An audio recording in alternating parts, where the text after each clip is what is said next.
Hello students, आज हम पढ़ेंगे वर्ण विच्छेद और वर्ण संयोजन। वर्ण विच्छेद, विच्छेद मतलब होता है अलग अलग करना।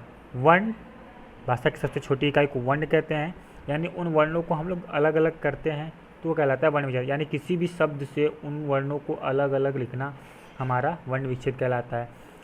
संयोजन मतलब उन्हीं वर्णों को जोड़ के लिखना। अब वर्ण विच्छेद की परिभाषा, वर्ण विच्छेद यानी वर्णों को अलग अलग करना, सीधी सीधी बात है, वर्णों को अलग अलग करना।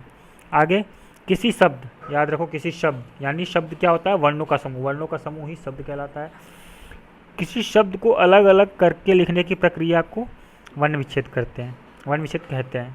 ठीक है, जैसे कलम, जैसे कलम में देखो देखो कलम में क्या क्या है, मैंने आप लोगों को पहले बताया था कि अगर कोई व्यंजन हमारा लिखा हुआ है जैसे ऐसे, अगर इसके नीचे हलंत नहीं है या तो इसमें अ हमारा जुड़ा हुआ है, अ स्वर इसमें जुड़ा हुआ है, और अगर इसके नीचे हलंत है तो इसके नीचे अ स्वर नहीं जुड़ा है।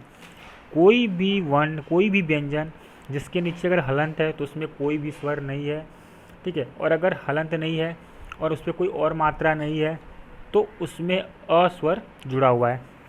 अब इसमें देखिए कलम में हमारा क के नीचे हलंत नहीं है तो क के बाद हमारा अ है। देखो ल में भी नहीं है, म में भी नहीं, तो सबके बाद हमें अ वर्ण को दर्शाना है। ध्यान दीजिएगा, अगर हलंत है या फिर आधा है, यानी अगर हलंत है या फिर कोई वर्ण आधा है, आधा वर्ण जैसे मतलब कृष्ण लिखा हुआ है, ठीक है, कृष्ण लिखा हुआ है, ये श है, आधा है, तो इसके नीचे हम सिर्फ हलंत लगा करके दर्शा देंगे। इसके बाद हम लोग अ नहीं लगाएंगे, क्योंकि हलंत का मतलब लगा है, मतलब ये हो जाता है कि वो वर्ण बिना स्वर के है, बिना अस्वर के है, या फिर उसको हम लोग आधा लिख सकते हैं।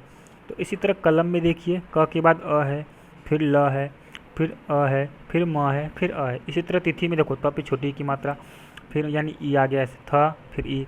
इसी तरह मैंने अभी कृष्ण आप लोग को बताया, देखो क के नीचे क्या है, री है, तो री आ गया, फिर आधा श है। देखो श के बाद हमने हरा लगाया, फिर अ नहीं लिखा है क्योंकि ये आधा श है, ठीक है ना, आधा श इसलिए इसका हमने अ नहीं लगाया। फिर अ है, फिर अ के बाद देखो नीचे हलंत नहीं है, इसलिए हमने अ लगा दिया है।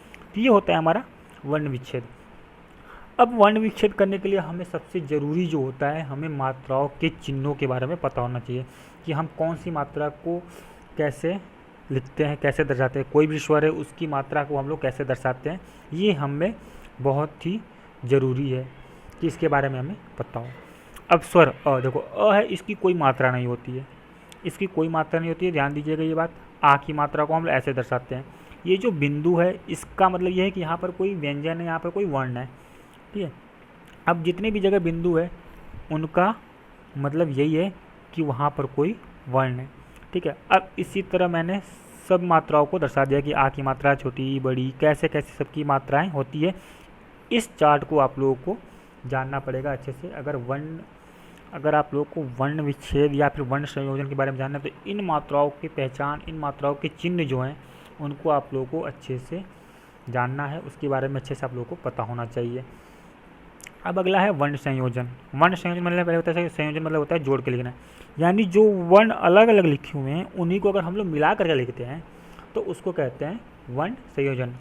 वर्णों को मिलाकर शब्द या पद, शब्द पद दोनों चीज़ एक ही है, बनाना ही वर्ण संयोजन कहलाता है। जैसे प के बाद आ, देखो प हलंत है तो प के बाद आ गया, यानी प के बाद हमें ये वाली मात्रा लगानी, देखो हमने लगा भी दिया है।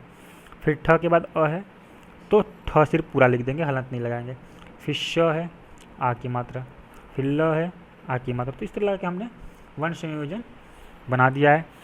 अब एक दो उदाहरण हम लोग देखते हैं। जैसे इस पर देखिए, जैसे हमने लिख दिया गीता, ठीक है ना। अब देखो ये क्या है, ग हो गया। इस पर देखो बड़ी ई की मात्रा है ना, बड़ी यानी ये वाली ई रहेगी, ठीक है, यानी ये वाली, ठीक है। फिर क्या है, ये इतना हो गया, गी हो गया, इसके जगह पे क्या हो गया, गी। फिर क्या है, त है, त हो गया, त के नीचे हलंत आएगा, यहाँ पर भी हलंत आएगा, ठीक है, प्लस आ, ठीक है। तो ये हो क्या हो गया हमारा ता, दोनों मिलाकर क्या हो जाएगा, गीता, ठीक है। तो ये ऐसे हमारा वर्ण को जोड़ जोड़ के लिखना वर्ण संयोजन, और वर्णों को अलग अलग करना यानी वर्ण विच्छेद कहलाता है।